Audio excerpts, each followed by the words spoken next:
What's up, everybody, and welcome to another episode of Team Chat Podcast, a video game show. I'm one of your hosts, Jarrett Wilson, joined to my right by Rachel Mogan. Buongiorno. Buongiorno to you as well. How are you on this fine evening? So still to this day, I'm not going to answer that question. Still to this day, it has been God knows how many years of this show, and still, when I first look up to the camera for the first time of the episode, I never get it right. I'm always a little bit above it or a little bit below it. I'm never like dead on. Well, and it doesn't help that we just changed the camera angle. But even before that, I was never dead on. And it's just like, wow, it's been watch 20, it's been 84 years. Well, and we have our preview window of us up over here a little bit to the left, our left of the camera. And so when you look up to kind of make eye contact, that's kind of where your eye line goes, because normally in the past when we've done streams and everything, the camera has been sitting more directly on top of our view. But, so that's been kind of like the eye line. But yeah, no, we're just darting around. I've just never been right the first time.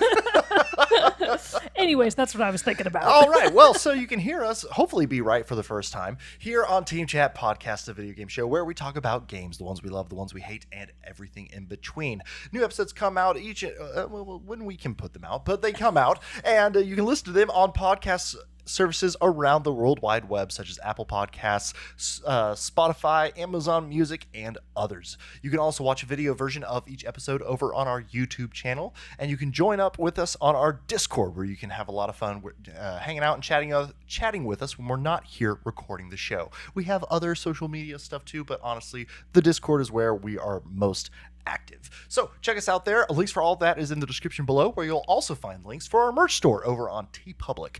So you can buy some t-shirts, hats, mugs with some cool Team Chat merch just to represent the show.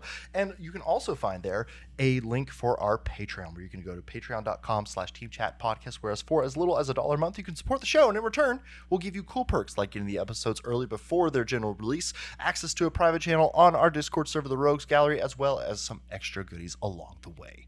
But we want to say a special thank you to all those people who support us over on Patreon: Allison H., Fuchsia, Ark, Brandon W., Bro Mogan, Ace Jokai, Erica L., Michael B., Michael S., Snooty Boots, Susan M., and Zach S. We're not to that part. I have to thank the people who support us for free. But we thank and love each and every single one of our viewers, listeners, and patrons alike. Heart emojis. Patrons, did you hear that? He made me undo my heart for you guys. I know. Wow. You were looking at the list of releases. I saw it, so you get a pass. Damn. But it was too early. All right, well, before we get into the main topic of the day, let's get into a little bit of news. Well, honestly, this whole episode is news. It's a news-isode today. It's a news-isode today because, as you may have guessed, there's been a lot of stuff happening in the games industry that we need to address. But before we get to all that, what's coming out soon What's coming out soon? What can we play? And what has come out recently, because we kind of missed a little bit of the tail end of June. A bit of a hiatus. We're not gonna backtrack too much. Just I'm gonna mention that Pokemon Champions did come out for iOS and Android on June 17th, so that's already out if you're into that kind of stuff. This one I actually kind of care about. The Adventures of Elliot, the Millennium Tales. I know that you probably have not paid attention to this game at all. I have not, no. But it is a modern HD 2D remaster of an older JRPG. Okay. So it basically got the Octopath Traveler treatment, which it looks really good, but it's a very different style of game than the Octopath games are in terms of its combat and sort of what you're doing around town. So I'm actually probably going to check out Adventures of Elliot at some point. That is out now for PlayStation 5, Xbox Series X and S, Switch 2, and PC. I believe it did not come to the Switch 1. Tragic, I know. We also have The Drifter recently got its port to the Switch and Switch 2. I only know and care about this game because I was recently looking at other people's Steam wish lists because of Steam summer sales, which as of today's recording date is still going on. Because I was like, well, what are the other people into? And somebody else I know had this game on their list, and it looks really cool. It's like a very well done pixel graphic point and click mystery horror game question mark. Good old throwback. Yeah, it looked really interesting. I might actually consider picking it up before the sale ends. We also have Devil May Cry 5 Devil Hunter Edition is now out for the Switch 2. We've got Dim Haven The Lost Source is out for PC. Sonic Frontiers Definitive Edition is out now for the Switch 2. Wanderstop got a port to the Switch and Switch 2. Yeah, I remember that game. Deltarune Chapter 5. How many chapters of this game are there gonna be? And what's Deltarune? This is like the sequel game from the Undertale guys. Gotcha. So Deltarune, who knows how many chapters it'll be. Maybe other people know, but I don't know. Anyways, Chapter 5 is out now for PS5, Switch 2, PlayStation 4, Switch, and PC. Guild Wars Reforged is out now for iOS and Android. Citizen Sleeper, blah, blah, blah. This is the one I was looking for. Star Fox 2026. Oh, yeah! Okay, so Star Fox is out now for Switch right. 2. If you have the console for it, congratulations, you can get it. If you don't, well, fuck you. Anyways, moving right along. You don't chew Big Red, then fuck you. All right, so getting us into July, we've got Lunch Break Tactics is out for, specifically, Mac. Wow. Point for Mac, Only everybody. Mac. Good job, Mac. Gotta love that exclusivity. A game that I'm actually kind of interested in, Rhythm Heaven Groove. This is a classic rhythm game out now for the Switch. We've got Moonlight Peaks for the Switch 2, Switch, PC, and Android. We've also got Assassin's Creed Black Flag Resynced is out more or less when you hear this episode. Yeah. That is out now for PlayStation 5, Xbox Series X and S, and PC. We've also got Backyard Baseball for PS5, Xbox Series X and S, PC, and Mac. Cat Mail Co. I assume that means you're a kitty mailman. That's out now for PC. A game truly no one on planet Earth cares about. I'm calling it right now. No one cares.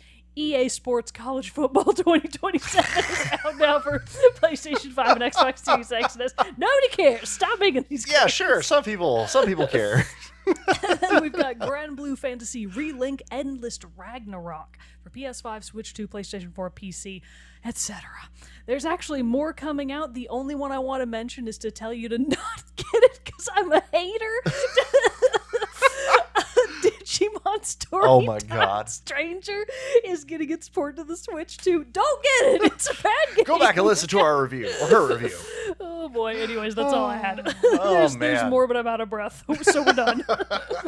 And there's more talking to be done. Talking to be had. Because, dear listener, viewer, Stakeholder. part of the reason... Wait, should we call them shareholders? Shareholders. That's the only people that matter in the world of video games. Exactly. That's Dear right. shareholders. Dear shareholders of Team Chat Podcast. Part of the reason why we had been waiting to do another episode is because we knew that some of this news that we're talking about today, mostly around the Xbox closures and announcement restructuring, that no doubt you have heard about already, we wanted to wait to be able to talk about all that all in one go. But then while we were waiting for that, everybody else just decided to keep dropping terrible news in the video games industry as well. So we're kind of wrapping all of this together into one big what the fuck is happening episode. And ironically, we're going to be able to backtrack to what in hindsight is the least of the bad news.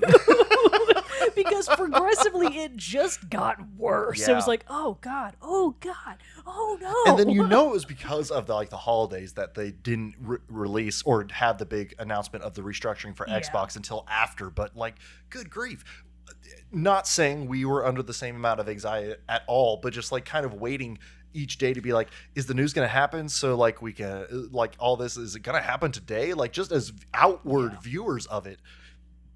Was wild. I cannot imagine being a part of that. And, obviously, for everyone who has been affected by this, hopefully they are able to land back on their feet. Yeah, so we can backtrack a little bit to news that is not so hot off the presses anymore, but that is still relevant to the conversation we're talking about today, which is a twofold thing. One, I feel like these kind of go hand in hand. So for one, we've got there was a recent news article that came out detailing how sales for PlayStation and Xbox consoles today, basically in June of 2026, had effectively collapsed following the price hikes that all of them did because, I don't know, chips, RAM or whatever. Yeah, well, I mean, and I'm sure too that to some extent that the Iran conflict with the Strait of Hormuz being closed for as long as it was, I'm sure that had some effect on pipelines, material pipelines and whatever, or even actual just straight up oil. So to that may be required to make these things. So I'm sure that has an effect.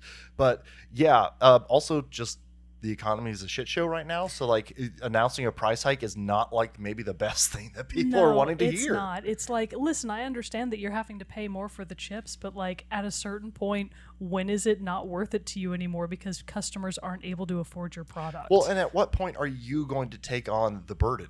as the business. You know what I mean? Never. Like, why I mean, does it yes. Shareholders were never going to do that. Exactly, because that's the whole point with capitalism, is that it just gets passed down and passed down and passed down. And so, like, eventually it always just ends with the consumer. So let's do a little thought experiment real quick. Let's pretend that the AI bubble finally pops and everybody stops paying these overpriced, and basically the gold rush for chips and for RAM ends. As it turns out, guys, we don't need half as many as we thought we did because this AI thing was a mistake. Oopsies, our bad. We're sorry about that. Let's pretend that happens. Yeah. That the gold rush ends and everything, air quotes, goes back to normal. Sure. Let's pretend that all of the mess from the Strait of Hormuz and from America's very unwarranted war on Iran, let's pretend that smoothed itself all out, that the supply chain goes back to normal, that everything is fine. That's what I was looking for. Let's just pretend that everything's fine, right? They're not going to lower their prices. No. They're not going to do that. Even if the economy improves, even if all of this other stuff sorts itself out, once they have raised prices, they're never going back. No. Like, the best you could hope for, best case scenario, maybe $25, $50 off at the holidays, but that's absolutely not going to, it's not going to be enough to reverse the increase. Yeah. So, like, it is just really, and so this goes hand in hand with, sorry, this is kind of a twofold thing. This goes hand in hand with the price reveal of the Steam Cube. Yes. Which, I mean, yeah, to be fair, it is basically on par with the other consoles now that they have effectively raised all of their prices. It's actually not that much more expensive. Yeah. But still, it is Yeah. base price, base model, the one that's like 512 gigs, it's still over $1,000. Which is ridiculous when you're That's talking about a machine that's like, you're talking about a computer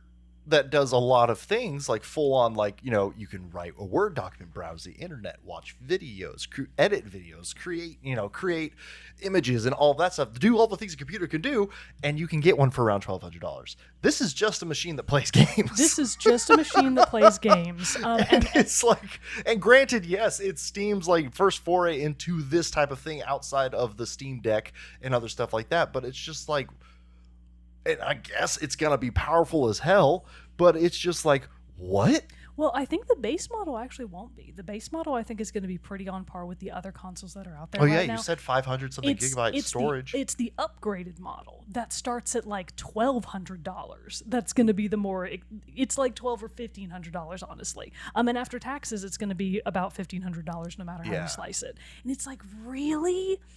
50? And then you also have, now to be fair, Steam games are generally very affordable. They are generally, by and large, more affordable than console games. Well, and there's also like a huge amount of them. There's too. a gigantic amount of them. Huge ass library. Yes. So the Steam Cube still has its merits. It's still going to be powerful. I absolutely see the appeal. But all of this to say, the price hikes, and in the case of the Steam Cube, the initial pricing, it is just really sad to see, like, the writing on the wall of video games becoming a luxury hobby. Yeah. Like, it is not going to be accessible anymore. No. Like, I didn't even want to pay $500 for the Switch 2. Yeah. I'm certainly not going to pay $1,200 for the Steam Cube. Are you kidding me? Yeah. It's just, I don't know, like truly, where does it end? Well, because that's so well perfectly kind of rolls into the other parts of what we're talking about today, which is the other big news, obviously, like we said, the Xbox restructuring. So it's like, okay, if that's what Steam is doing, so where do we turn to? We turn to Xbox, who just announced their massive restructuring, that is going to be laying off approximately 3,200 people throughout the next year. 1,600 as of the announcement, and then another 1,600 over the next year. So it's like we'll get into the whole things of this in a second, but you've got that happening on one side, and then on the other side you've got Sony, who then turns around and says, while all this is going on, hey, by the way, guys, BT dubs, we're gonna kill disc production in physical games in 2028. Right on the heels of Sony cutting access to over 500 plus movie titles that were part of their agreement with Studio Canal. So if you bought and paid and thought you owned these movies, when this deal ended, they were pulled from your library. You can't re-download them. You do no longer have access. So it's just like, within the last 2 weeks, It really has been like, what is the future of this? Like, where is this headed at this point? Because nothing looks promising. No, it doesn't. I'm going to be totally honest with you. Like, this is the most pessimistic about the state of video games I have ever felt in my life. Like, this is like the Xbox restructure. Sure, we've all known that Xbox has not been doing well for a long time. No, it's been doing Game not Pass well. never took off the way that they thought it would. Even before that, they were always taking a loss on their consoles. It was always one of the loss leaders for Xbox. And then somehow still having the money to buy a shitload of studios that now they're parting ways with. We'll come back to that. We'll come back to that. But the point being, Xbox having to do this giant restructure, that kind of makes sense. And I understand at face value why PlayStation is cutting production of physical discs, because 80% of all of their sales are already for digital products. Right. I guess that kind of makes sense from a financial standpoint. But that also means, like, genuinely the death of ownership. Yes, because of exactly what you're talking about. More what it seems to be the goal that they're packaging in. Oh, this is actually better for the consumer, but no, it's not. When it's you announce it anti-consumer. right on the heels of the Studio Canal thing and stuff being pulled, it just like, you know, really hammers home the point that when you buy a digital game on PlayStation, Xbox, Steam, wherever, you are not buying the game, you're buying a license to play the game, which they can revoke at any time. Which is just, it is so anti-customer, it's hard to even think about. Like, I'm not even really sure how these kinds of laws will go into effect in places like Australia or the EU, where their consumer protections are higher. Which honestly may be the saving grace. That the EU, Australia do, like, you know, in some way, you know, sue however they push back against these ways, and, you know, and get stuff to reverse. It's been interesting too to see that Sony has like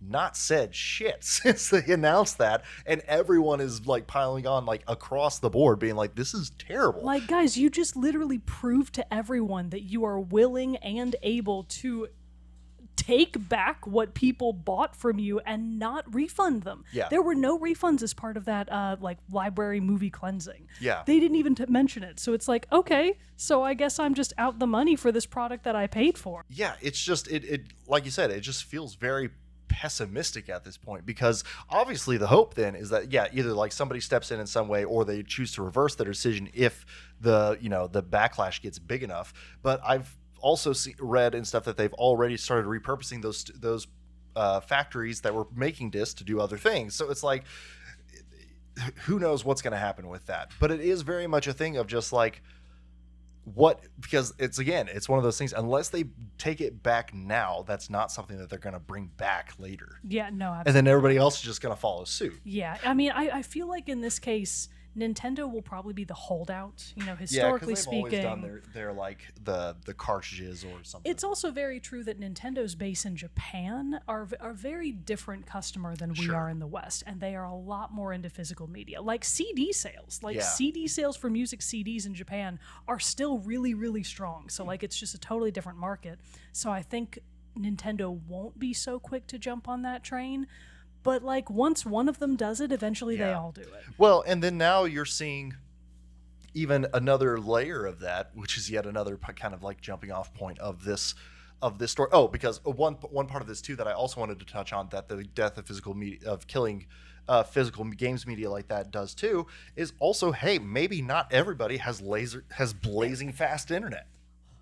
You know, like, maybe most places also, or not most places, but some areas also have data caps on your Wi-Fi and internet. So they live in rural areas where they're still on dial-up type speeds, and you're just like, oh, they just can't play these. And plenty of people think that that's like not really a thing anymore, but I promise you it is. It absolutely is. I drive through places in Louisiana all the time that are dead zones. Yeah. Like, if you don't have a landline connection or a satellite or something, you ain't getting shit out there. Like, that affects a lot more people than you think. And if you have no other, what are you going to do? Drive into somewhere that has a strong internet connection with your console so that you can download the game that you bought? Like, again, it just ties back to that argument of it becoming an increasingly luxury hobby, which I hate. Yeah. Like, that is just an awful way to build community and to build excitement around games. Oh, yeah. You know, what are you going to, like, the era of the midnight release What are you going to wait in line for? Air? Well, Air in a box that has nothing in it? I mean, but that's what's happening now because next terrible thing, GTA 6. So not only do they finally announce that in the price point of that game, which is now going to be $80 for its standard version, which means that's what every game is going to be from this point on. That is what the AAA studios will use as their price point from this point on. Also, this is totally a tangent. We should not be calling them AAA studios anymore. No. Like, that's not real. No, yeah, absolutely not. And so, you've got that happening. Which that also, I'm slightly hazy on it, but there's also an Ultimate Edition that includes content for the main game that's not included in the $80 version of the game. It also gives you like 24, like a certain amount, a few months free of the like GTA Online experience. So there's going to be a subscription tied on to that if you want to play the multiplayer part on top of your subscription that you're already paying to PlayStation Wait, that's Network. on top of PSN? Yeah. You're shitting me. No. I didn't know that. Maybe that is for PC and it's different, but I doubt it because why would it be different for PC users that they have to pay for this, not PSN? Well, because with maybe that is true. I don't know. I feel like for PSN you wouldn't have to pay more. We're sitting in front let's of a find out. computer. Let's find out. Let's see. I mean, to be fair, I GTA wount put it past them because they are profiteering bastards, Online but still. Subscription. All right. Okay, so, let's see. I don't really want to read the...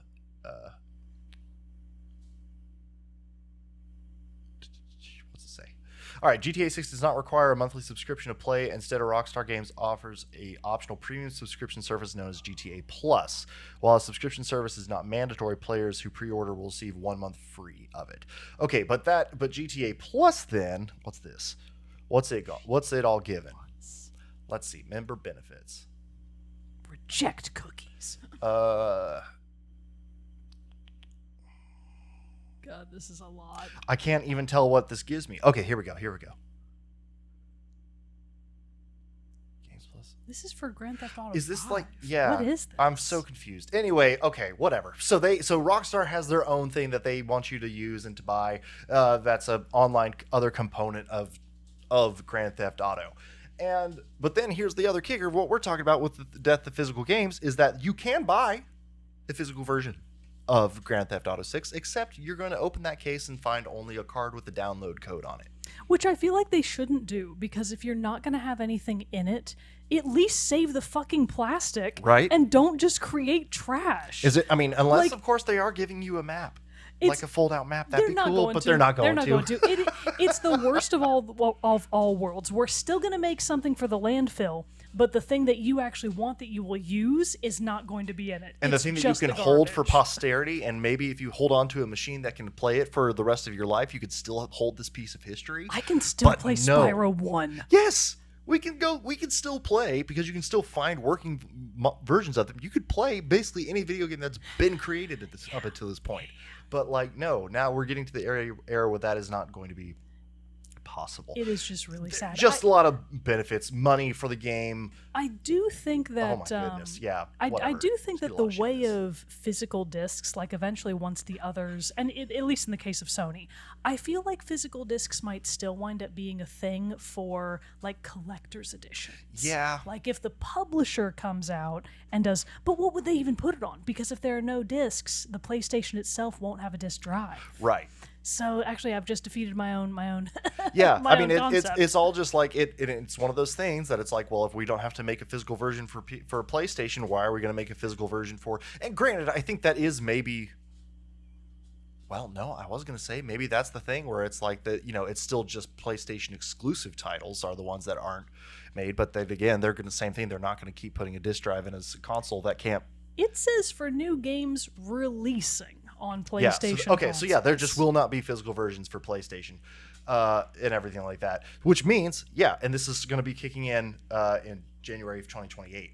And so basically, though, there won't be any other developers and or publishers are going to be like, well, if I don't have to make a physical version for PlayStation, I'm not going to make one for Xbox. And even though the disc isn't going to be in the box, which saves them money, you're not getting a lower price. In fact, the price is higher than ever. Yeah, because So- if it follows the pricing of what For- GTA yep, 6. it's going to cost more for less. You're truly paying more for less. It's just insane. Yeah. So now let's go. We've alluded to it, but let's go ahead and talk about the Xbox stuff now, because, like we said, big, massive layoff coming, which is I'm just so confused, and it's just so, honestly, too just disappointed. Like, I don't even know if I'm mad. I am mad, but about it. But it's also just like, why did you spend so much money acquiring all these studios to do absolutely jack shit with it, and then now who pays the price? The employees. Yeah. So Because actually, Phil Spencer's out, he's retired, or no longer in the role. He's got a cushy thing. He's fine. and to be And all of this happened under him. I was about to say, to be fully transparent, this is Phil Spencer's fault. Yes. This is not, it is Asha Sharma's fault in a certain capacity because she is now the CEO. And But she's she the didn't one create who this. yes, she's the Yeah. one who inherited this mess. She didn't make and, this mess. because of what business is, had to do the things necessary to do what's necessary. And that's what they felt like all of this was. But it's still just wild to me. Were there any exclusives that came out of all of this that were worth anything? No. If anything, any of the things that came out, like Redfall. Redfall's is the mice, yeah, the the mice delightful book. mice Yeah, books. but yeah, not that. But Redfall that just came and went because it got just absolutely butchered in the transitions of all the studio heads, all the studios happening. The only good thing you could say actually came out of this is that we got the fucker out of Blizzard. What the fuck's his name? Yeah, what's his name? I don't remember his name. Bobby. either. Bobby Kotick. That's right. I was gonna say Bobby Fuckstick, but Oh, you're right. thank God Bobby. we're done with Bobby Kotick. Yeah. So at least we got rid of him, but nothing else came of this. They acquired all of these studios and then genuinely did almost nothing with I them. mean, if anything, it gave their titles to Game Pass. But Game Pass, as we've now seen, because that's the other thing, you either are going to be faced with not having a physical game and just buying, and again, to the death of ownership thing, you're not getting a disc, so you're only buying the license. Your other option is just to join a subscription service like Game Pass that is also going to be gaining and dropping games at will. Granted, you do get day one access to new titles and blah blah blah, so there are some legitimately good and cool perks of that, but also you still don't own what you're paying for. And also, Asha Sharma in her open letter to Xbox employees and to everybody else explaining the restructuring, admitted out loud that Game Pass did not succeed the way they had hoped. So, No. if anything, they should be moving away from Game Pass or revamping it or rethinking it because it did not do what they wanted it to do. Or just go back to what worked, which was, hey, making really Make great, actual good games that fantastic people want to play. exclusives that drove people to the console. Yeah, they didn't do any of that. So now, anyways, to be clear, the specific studios that they are going to be letting go of in one way or another. So they had acquired Ninja Theory, the makers of the Senua games. They had acquired Undead Labs. They had acquired Compulsion Games and Double Fine Productions. Compulsion Games is the studio behind We Happy Few and South of Midnight. Double Fine Productions is best known for the Psychonauts series. So Psychonauts 2, I think, did come out during its acquisition by Xbox. It did, and was well received. Ark, friend of the show, Ark loves that game. Yeah. So apparently it was still really well made, good for Double Fine. These 4 studios are confirmed to have other paths out of Xbox. So it's not like Xbox is just closing them unceremoniously. They are being sold to the highest bidder in the case of Ninja Theory and Undead. Compulsion Games and Double Fine are going independent. Which we love. Good for them. We love to see it. I'm most worried about my darling Arcane Studios.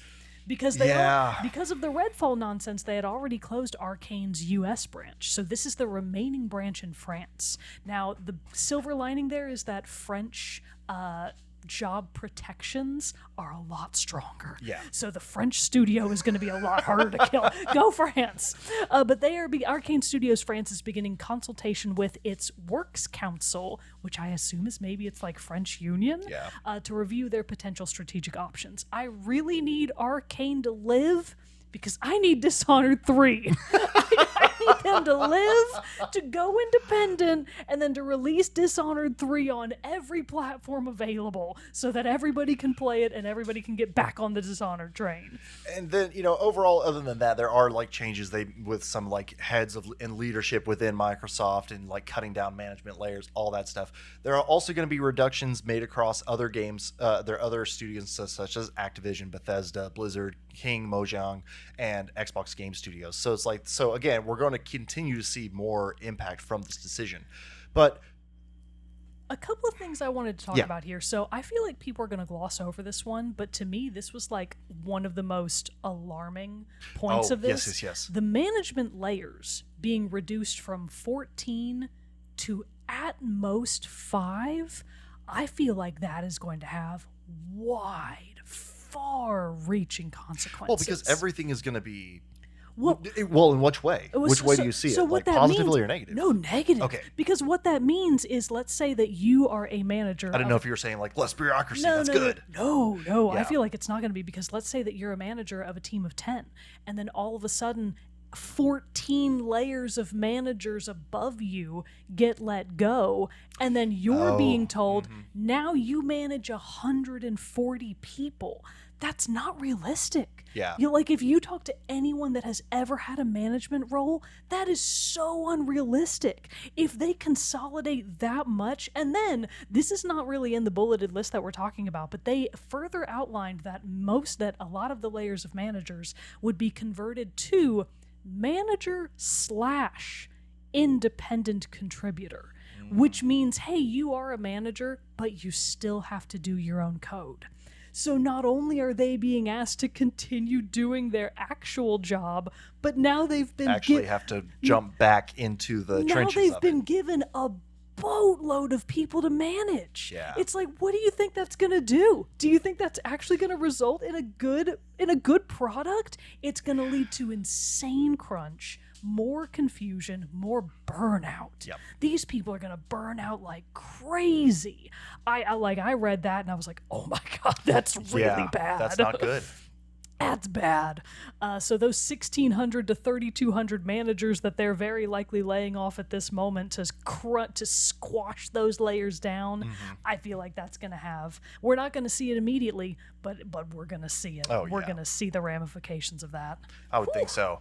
And it's just like So that's what we mean. Again, it's just like, where do we go from here? And here's the only silver lining, and like kind of what I hope is the byproduct of this, and kind of that I hope falls along with Compulsion and Double Fine, that we see a surge of independent studios. I think I think we're kind of already on that, like the last, not even just like within the last year, like with Silksong and other stuff like that. I feel like over the last greater part of the last decade, I would say, we've been seeing a huge leap in terms of like the acceptance and the what can be done by independent studios. Yeah, I agree.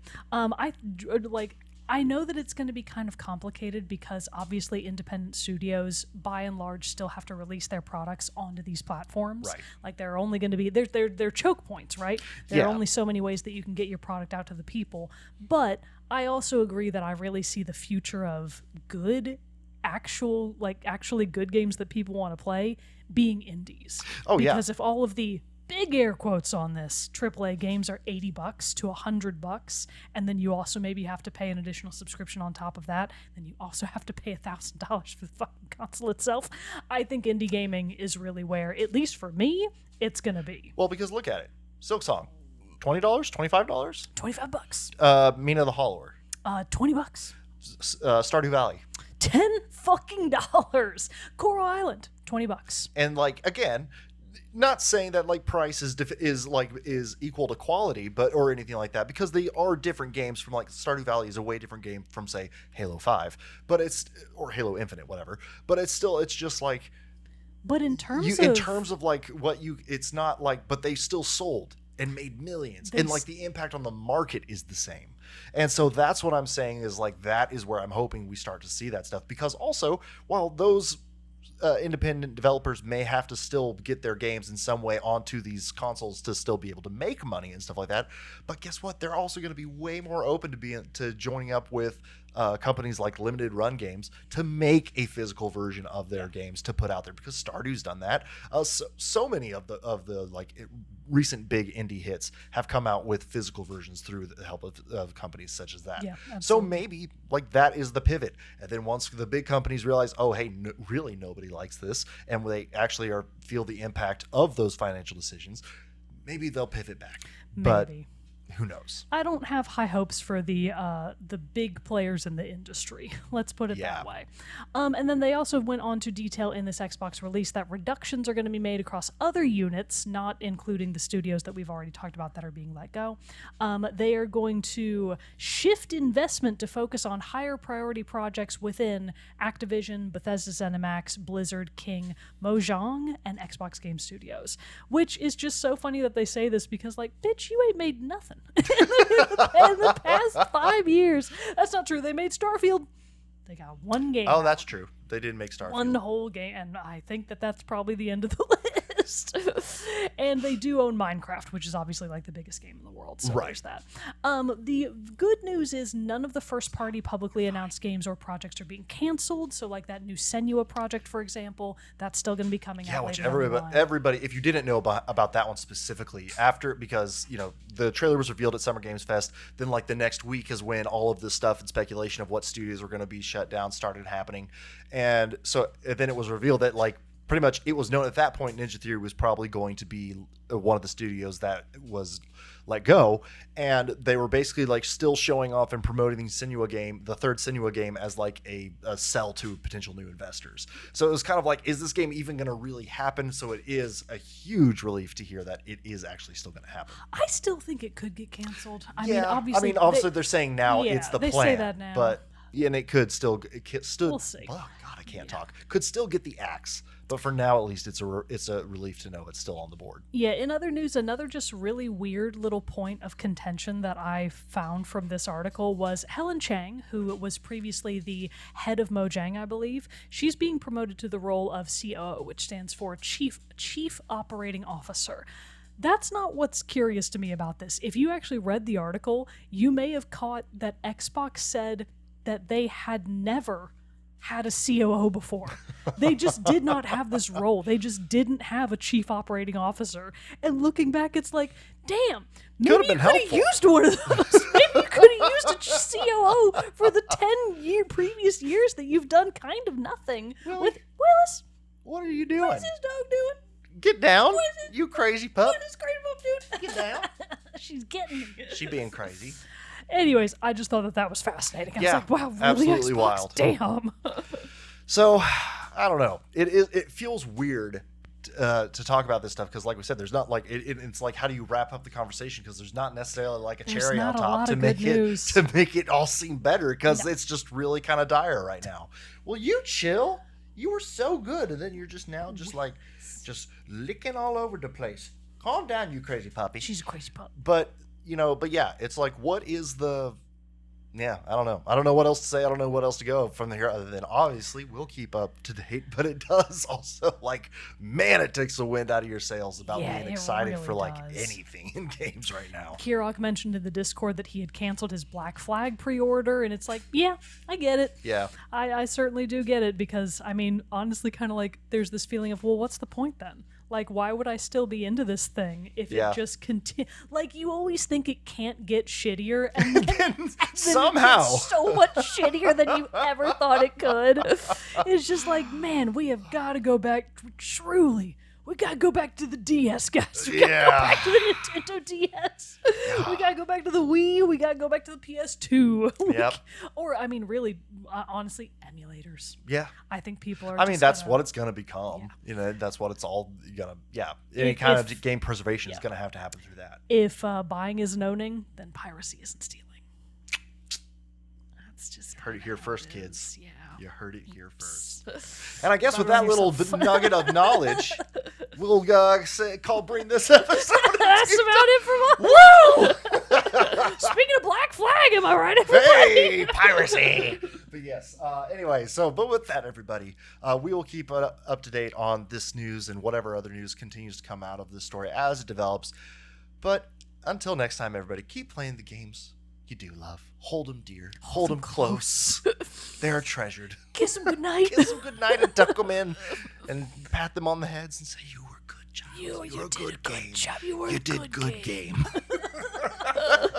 But with that, then, everybody, I'm one of your hosts, Jarrett Wilson, joined to my right by Rachel Mogan. Adios. We'll see you on the next episode.